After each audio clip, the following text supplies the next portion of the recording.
काळा असो नाही तर गोरा असो, काय पैसा कोण बघतंय? रंग बघतात काय? आणि एक वाक्य सांगू का, लोक पैशाचा रंग बघत नाहीत, पण पैशावाल्याचे सगळे रंग बघतात. हे लोकांचं वैशिष्ट्य आहे. ते ऐकून बी घेतात. कसं का असे ना, म्हणून ऐका मला जी गोष्ट सांगायची तुम्हाला. धन पाहिजे म्हणतात, धन. आणि तुकोबाऱ्या जर म्हणले असते ना, धनवंत व्हावे घेता सज्जनांची नावे, म्हणायची सुद्धा गरज पडली नसते. करा भजन मनानं म्हणा, थांबा जरा थोडं थोडं थांबा दादा, अवघड आहे फार. पण धन धन धन धन आयुष्याला नाही पुरत. धनाला मर्यादा आहे. आपल्या लहानपणीचे 8 आणे रुपये आता चलतात का? बोला ना बाबा, चलतात का? अहो 8 आणे रुपये लई लांब झाले. रात्री 12 वाजता आला बुवा, 12 वाजता मध्यरात्री सांगितलं 500,000 के नो महंगा कागज का तुकडा बन जाएंगे. दुसऱ्या दिवशी तुकडे. त्या काळात बी सज्जन माणसं होती बरं महाराज. हो, नोटाबंदीच्या काळातही सज्जन माणसं होते. ते आमचं आम्हाला कळतंय. त्या काळात बी सज्जन लोक होते. किती सज्जन होते? 500ला 400 द्यायचे. एक जण तर मलाच म्हणलं, महाराज तुम्हाला 450चा भाव आहे. अवघड आहे विषय. त्या धनाला मर्यादा आहे, काळाची मर्यादा आहे, देशाची मर्यादा आहे, जन्माची मर्यादा आहे. बाहेरच्या देशामध्ये आपला रुपया नाही चालत. एअरपोर्टला गेलं की करन्सी चेंज करून घ्यावी लागते. इकडे रुपया आहे, तिकडे डॉलर आहे, इकडे नोटा आहेत, तिकडे पाऊंड आहे. हे लक्षात ठेवा. तिकडे काळाची देशाची मर्यादा आहे, पण पुण्याला मर्यादा नाही दादा. माझ्या बापजाद्याचं पुण्य मला या जन्मात कीर्तन करण्यासाठी उपयोगी येऊ शकतं. हे पुण्याचं वैशिष्ट्य आहे. हे पुण्याचं वैशिष्ट्य आहे. मला कितीतरी उदाहरण सांगता येईल. जन्मोजन्मी आम्ही बहु पुण्य केले, तेव्हा या विठ्ठले कृपा केली बहुत सुकृताची. हे जन्मोजन्मीचं पुण्य. हे पकवाज वाजवणं, हे कीर्तन करणं, चाली म्हणणं.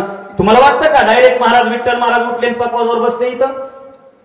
अंधाऱ्या रात्रीला म्हणजे काळोखाला अगोदर पकवाज ऐकवलाय, तेव्हा उजेड ऐकत असतो. ही गोष्ट लक्षात ठेवा. पक्की जे बोलतोय ते मन लावून ऐका. आधी काळोखानं स्वीकारावं लागतं, तेव्हा उजेड म्हणजे पब्लिक मधले लोक स्वीकारतात. पहाटे उठूनची प्रॅक्टिस कोणी बघा. हे गायन उभं आहे का? हे आम्ही फिरतो, उभं फिरत नाही बाबा. महाराज मी आता मुंबईला मागच्या 2-4 महिन्यापूर्वी कार्यक्रमाला गेलतो.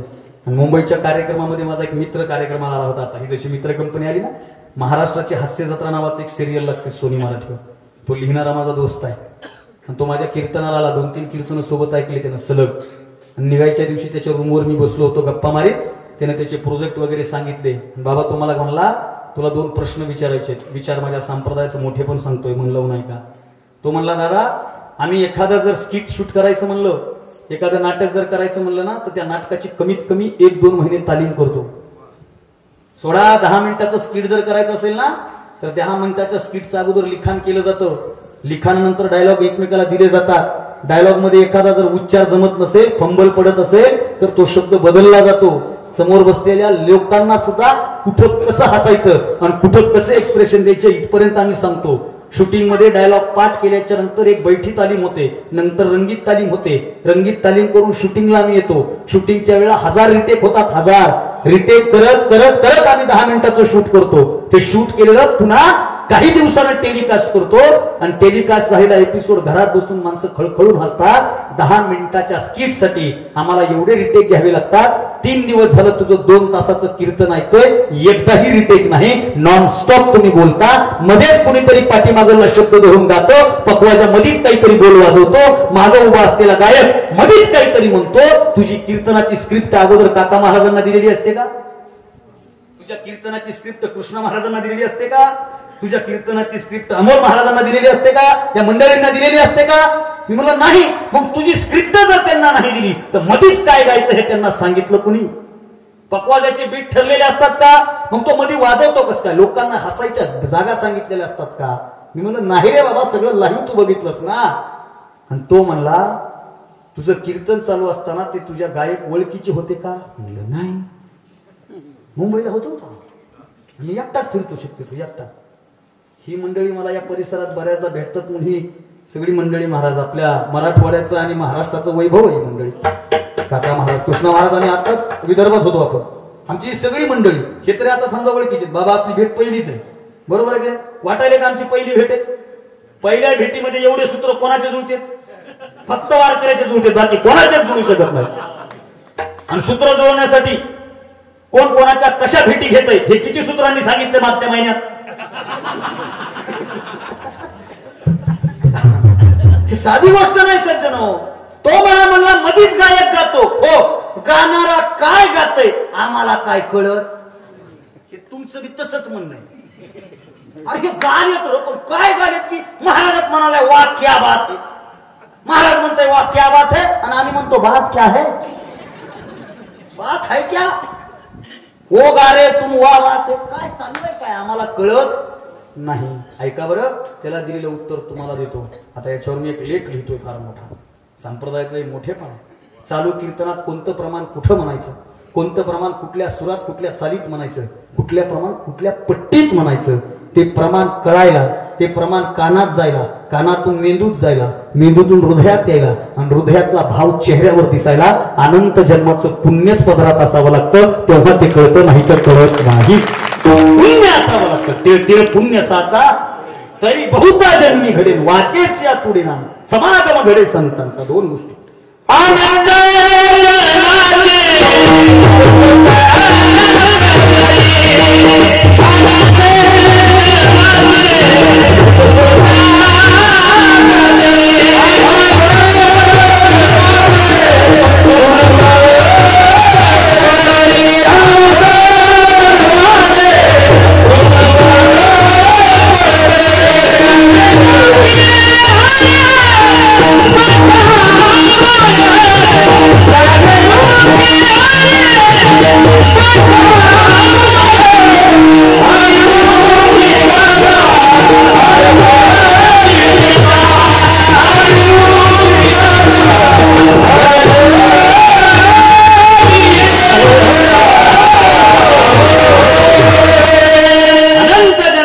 सुकृत पदरी ही साधी गोष्ट मग मला दाखणे बाबा आपण जेवायला गेलो तेव्हा त्या दादांनी विचारलं महाराज कीर्तन कधीपासून मी कीर्तनकार वाटत नाही हो काय माझा बी प्रॉब्लेम असा झालाय महाराष्ट्रात ते व्याख्याते म्हणते ते कीर्तन चांगलं करत आहे आणि कीर्तनकार म्हणते व्याख्यानात बरं आहे कळत नाही कुठं खरं आहे कळलं ऐका हे कीर्तन सुरू आहेत बाबा माझ्या आणि मी कीर्तनावर आता भर देत चाललोय त्याचं कारण असं आहे व्याख्यानानं माझं पोट भरतं आणि कीर्तनानं माझं मन भरतं म्हणून मी कीर्तनाच्या क्षेत्रात आहे वाजवा चांगला आहे आणि आपण कॉलेज करत करत कीर्तन करतो बरं हे इथे बसलेले जे पोर आहेत ना तुम्ही शिकले म्हणजे काही लय मोठा तीर नाही मारला हो हो माझ्याकडे वेळच नाही तुला काम तरी काय उगा वेळच नाही आणि काय ना रिकाम टेकडं बसलेला असतो रूम मध्ये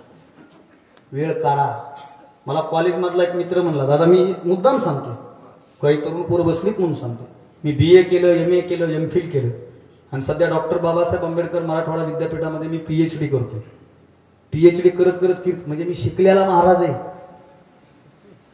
एवढा धंदा नाही ना शिकलेला महाराज आहे पण का शिक्षण तर घेतलंच पाहिजे शिक्षणाची व्याख्या केली education is the most important weapon we choose the education we can change the world या जगाला बदलण्याची ताकद शिक्षणात आहे आणि या जगाला जोडण्याची ताकद अध्यात्मात आहे म्हणून अध्यात्माच्या पायरीवर आहे अध्यात्माच्या पायरीवर मी नेहमी सांगतो कॉलेजला जाणं जीन्स पॅन्ट घालणं टी शर्ट घालणं आणि आताचं मॉडर्न टेक्नॉलॉजीचं शिक्षण घेणं अविनाश भारतीची गरज आहे नीट आहे का बरं कॉलेजला जाणं जीन्स पॅन्ट घालणं टी शर्ट घालणं मॉडर्न टेक्नॉलॉजीचं शिक्षण घेणं अविनाश भारतीची गरज आहे पण पारंपरिक धोतर नेसून फेटा बांधून वारकरी संप्रदायाची सेवा करणं अविनाश भारतीचं कर्तव्य आहे गरज आणि कर्तव्य या दोन गोष्टी लक्षात ठेवा आणि तरुण पोरांना सांगणे जरा संप्रदायात या इकडे आला तर तरुण जाताल नाही तर कुठं कधी मरून जाताल तुमचं तुम्हालाही कळणार नाही या इकडे जरा आनंद घ्या आणि ते पुण्य तुमच्या गाठीशी असेल तर हे 100% होईल तुकोबाराय म्हणले सज्जनांचं भजन करा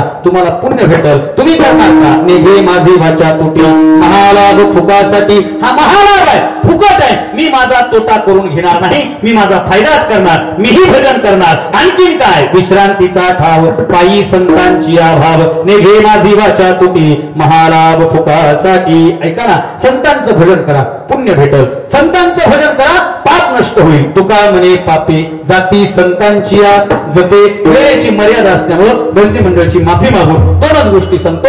देवाचं भजन केलं प्राप्ती काय, पुण्य. आणि देवाचं भजन केलं काय जाईल, नाम घेता घेता नाम विठोबाचे पर्वत जळती पापाचे पर्वत देवाच्या भजनानं जळतात. आणि पाप तुका म्हणे पापे जाती संतांची जपे, नेघे माझी वाचा तुटी महालाभ फुकासाठी. विठोबा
सज्जनांचे नावे, नेघे माझी वाचा तुटी महालाभ फुकासाठी. विश्रांतीचा ठाव पायी संतांची अभाव, नेघे माझी वाचा तुटी महालाभ फुकासाठी.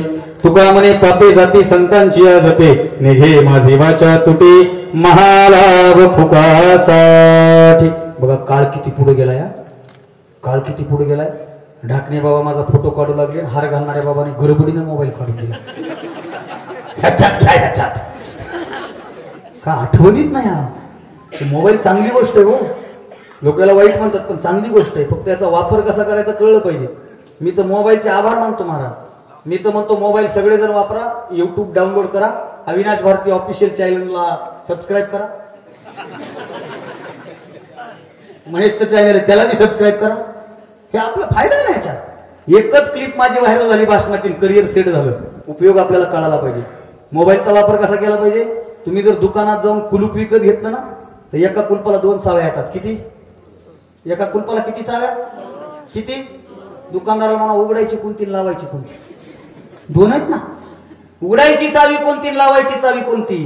दुकानदार हसेल, कारण उत्तर सोपं आहे. एकाच चावीनं कुलूप उघडताही येतं लावताही येतं, फक्त ती चावी फिरवण्याची दिशा कळाली पाहिजे. याचा वापर कसा करायचा हे आपल्यावर डिपेंड आहे. दिशा मिळवायची का दशा करून घ्यायची. असो, झालेली सेवा तुम्हा सर्व संत बाप्पाच्या चरणी समर्पित करत असताना आपल्याला या कार्यक्रमाच्या निमित्तानं अखंड हरिनाम सप्ताह आणि या सप्ताहातली दुसऱ्या दिवसाची कीर्तन रूपी सेवा श्री हरिभक्ती परायण आपल्या परिसराचं भूषण आदरणीय ढाकणे बाबा या सप्ताहाचे मार्गदर्शक यांच्यामुळे माझ्या वाट्याला आली आणि सगळ्या चांगल्या माणसाच्या दर्शनाचा योग या निमित्तानं आला. एकदा जोरदार टाळ्या मदंगाचार्य विठ्ठल महाराजांसाठी. बरोबर आहे ना. वा वा, विठ्ठल बाबा इथं किती गोड साथ आहे त्यांची. यानंतरच्या जोरदार टाळ्या आपल्या परिसराचं, आपल्या जिल्ह्याचं, महाराष्ट्राचं गायन क्षेत्रातलं वैभव आदरणीय आमचे काका महाराज.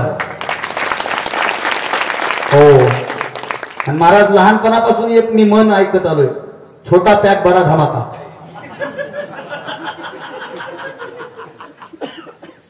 आणि हे ज्यांनी स्वतःच्या कर्तृत्वातून सिद्ध केलं.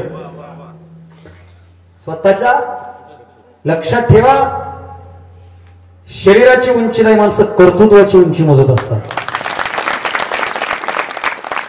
आणि ज्यांच्या कर्तृत्वाची उंची मोठी आणि आवाजाची उंची तर लईच मोठी आहे, ते आपल्या या भागाचं, मराठवाड्याचं भूषण असणारे आदरणीय कृष्णा महाराज. जोरदार टाळ्या महाराजांसाठी. आणि ज्यांची माझी मला वाटतं पहिली भेट आहे बाबा. हा, पिंपळगावला एक होते, म्हातारा झालो का मी थोडा. गोड सुंदर चाल आदरणीय आमच्या दादांनी. अमोल दादा, हे अमोल नाही अनमोल है. एकदा जोरदार टाळ्या दादासाठी. ही सगळीच मंडळी आमचे लक्ष्मण महाराज याच गावचे सुपुत्र आहेत. आणि ते गावात एक मी कवा ओळखीला माहिती का, आम्ही ज्यांच्या घरी जेव्हा गेलो ते माझ्यासोबत फोटो काढू लागले. ते म्हणले यार आधी जेवू द्या रे. गावातलाच माणूस प्रेम करू शकतो. ही महाराज मंडळी. आणि एकदा जोरदार टाळ्या आमच्या धाकणे बाबांसाठी. अत्यंत शांत व्यक्तिमत्व आहे महाराज. आणि माझ्यासारख्या तरुण पोरावर प्रेम करणारं व्यक्तिमत्व आहे महाराज. आदरणीय महाराजांनी ही संधी दिली त्याबद्दल आभार. यानंतर श्री गणेश सावंत भराडखेडा 83 90 19 79 74. जोरदार टाळ्या वाजवा. त्याच्या वयापेक्षा मशनी मोठ्या आहेत तरी इतकी गोड सिस्टम. एकदाही त्याच्याकडे बघायची वेळ आली नाही. एकदाही सुंदर ऑपरेटर. जोरात टाळ्या वाजवते सगळे जोरात. साऊंड सिस्टीम चांगली असली की फायदा बी तोटा बी. फायदा असा आहे कलाकाराला आनंद भेटते आणि तोटा असा आहे काही लोक लांब असं बसून तोट्याला चुनाला कीर्तन ऐकते. मस्त सिस्टीम मस्त आवाज यायला बस. कशाला पुढे जायचं गार लागायला उगा एखादा इडा टाकायचा आणि पचपचिकच कोपऱ्याला ठोकायचं पुढं का. ज्यानं कीर्तनात तंबाखू खाल्ली आळ्या पडून गेला. पुन्हा खाली बघा आता तुमच्या. यानंतर सगळे पुरुष टाळ्या वाजवतील महिलांसाठी जोरात. लबाड वागायचं नाही. मी म्हणलं सगळे पुरुष वाजवतील. मग ज्यांनी नाही वाजवले ते काय टोल नाक्यावर उभे असतील. वाजवा जोरात. आई तुम्ही वाजवा आता ह्याच्यासाठी. उगाच 1,500 महिना नाही. आपल्याला आहे का रुपया तरी. इकडं 1,500 फायद्यातच नाही रे. झालेली सेवा. यानंतर विनेकर बाबासाठी एका टाळ्या वाजवा जोरात. चोपदार कुठे तरुण चोप गावातला आहे का. बाजूचा आहे. तसं गावात चोपदार होणं तर अवघडच असते. हो ना. माझे चुलते चोपदार झाले. माझ्या चुलतीनं भांडणच केलं. माझी चुलती म्हणली की सोन गावात चांगलं दिसत आहे. पण चोपदार म्हणजे कीर्तनाचा आत्मा असतो. आत्मा संप्रदायाचा आत्मा असतो. चोपदारासाठी एकदा जोरदार टाळ्या वाजवा. झालेल्या सेवेला पूर्ण विराम देत असताना काही चुकलं असेल तर उदाहरण करणार माफ करा. आई वडिलांबरोबर बोलण्याचा माझा भाग हा प्रचंड मोठा असतो महाराज. फक्त तुम्हाला नम्रतेची विनंती आहे. मायबापाला सांभाळा. बापाचे स्वप्न पूर्ण करण्यासाठी पोरांनो प्रयत्न करा. अविनाश भारती कीर्तन करतो फक्त बापाच्या स्वप्नासाठी महाराज. मी ही लाख वेळा गोष्ट सांगितली. लाख कीर्तनात उभा आहे ना. तुम्हाला भारी वाटावं लोकांना भारी वाटावं. आपण कीर्तन करतो म्हणून आपल्या बापाला भारी वाटतंय म्हणून आपण कीर्तनाच्या क्षेत्रात. दुसरं काहीच नाही. आणि पोरं आहेत नाही सगळे तरुण पोरं माझे भावंड. यांना सांगणे गावाला चांगलं वाटेल याच्यासाठी यशस्वी व्हा नाही व्हा माहित नाही. पण तुमच्या यशस्वी होण्यामुळं तुमच्या बापाला भारी वाटणारे म्हणून यशस्वी व्हा आयुष्यात. बाकी काहीच नाही. 12th फेल नावाच्या चित्रपटामध्ये तो मनोज कुमार IPS होतो ना. तेव्हा त्याच्या गावाकडे फोन जातो. त्याचा बाप म्हणतो तू बन गया. तो म्हणतो हा बन गया. तू लगेच फोन माईकडे देतो निघतो तोरात. त्याची आई म्हणते तुम कहां चले. तो म्हणतो चौहान से जाकर कहने जा रहा हूं कि तूने IPS के बाप के साथ पंगा लिया है. आपला बाप कोण आहे आपण ठरवू शकत नाही पोरो. इकडे बघा. आपला बाप कोण आहे आपण नाही ठरवू शकत. शेतकरी आहे का शिक्षक आहे का डॉक्टर आहे का वकील आहे. पण आपला बाप कोणाचा बाप आहे हे आपण 100% ठरवू शकतो. म्हणून आयुष्यात यशस्वी व्हा. हे मोठा विषय सांगण्यासारखा. आणि बापाला बाप म्हणा. बापाला नको त्याला बाप म्हणू नका. पाया पडतो तुमच्या. स्वतःच्या बापाचा अभिमान धरा. या बापाचा अभिमान राहिला नाही महाराज. मी सांगत असतो बापाला हिरो म्हणा. सध्या पोरं हिरोला बाप म्हणायले. MIचा कॅप्टन बदलला ना. रोहित शर्मा होता आणि हार्दिक पांड्या झाला. आमच्या गावचा पांड्या नाराज झाला.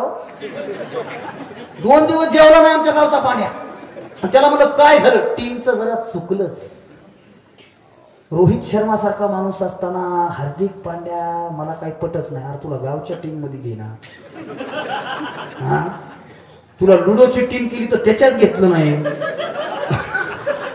तू त्या टीमचं गणित मांडायला. क्रिकेटरला प्रेम करणं म्हणजे होतं तसं. 6 मारतो धोनी गालात हसते साक्षी वहिनी. मग फटाकडे इथल्या फटाकड्या कवा ऐकावतील. धोनीच्या धावा, सचिनच्या धावा सोडून द्या, बापाच्या धावा मोजा.